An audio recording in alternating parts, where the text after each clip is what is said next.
আসসালামু আলাইকুম রহমতুল্লাহ। প্রিয় বন্ধুরা, আমি একজন নতুন মানুষ।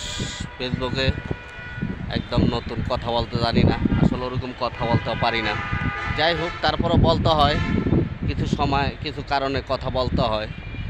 যারা বিদেশি আছেন ভাই, আমার বিদেশি ভাইয়েরা, আসলে সবাই না, 100 জনের ভিতরে 90 জন, 10 জন ভালো আছেন, 90 জনই খারাপ আছেন। যারা বিদেশি ভাই আছেন, আপনারা বিদেশে থাকেন, আমাদের বাংলাদেশে আপনাদের বউ আছে, আপনার বউ শাশুড়ি মিল্লা থাকে, আপনার শ্বশুর শাশুড়ির লগে মিল্লা থাকে। যারা বিদেশি আছেন, বিদেশের উদ্দেশ্যেই কথাটা বলা, শুধু যা সত্য একটা উদাহরণ দিয়ে আমি বলে দিই।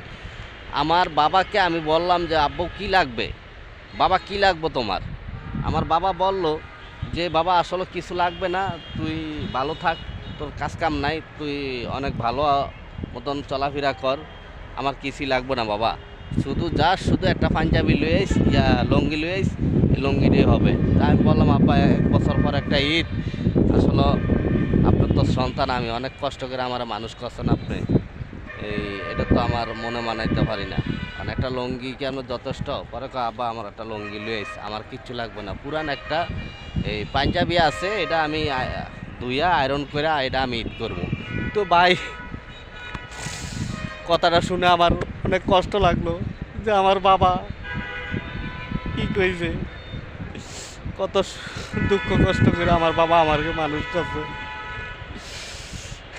ভাই, আমার বাবার কথা শুনে আমি মনে মানাইতে পারলাম না, চোখের পানি এমনি পড়ে গেল। আমার মাকে বললাম, সেম মাই একই অবস্থা, একই কথা।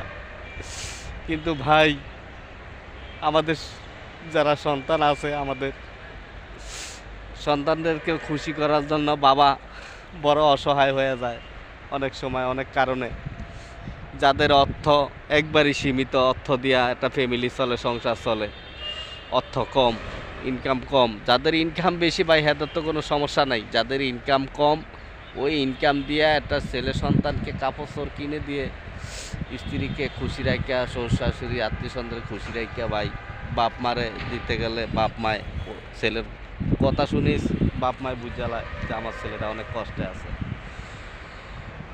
এই জন্যই কথাটা বললাম ভাই, আমার বাবার কথাটা শুনে। আসলে ভাই, আমার বাবার উদ্দেশ্যেই কথাটা বলা। আর দ্বিতীয় উদ্দেশ্য হলো, যারা বিদেশ আছেন ভাই, যারা বিদেশ আছেন আমার মতন ভাই, প্রত্যেকের বাবা মা, প্রত্যেকের যাদের বাবা মা আছে ভাই, আমি সবার উদ্দেশ্যে কথাটা বলি না, যাদের বাবা মা আছে জীবিত,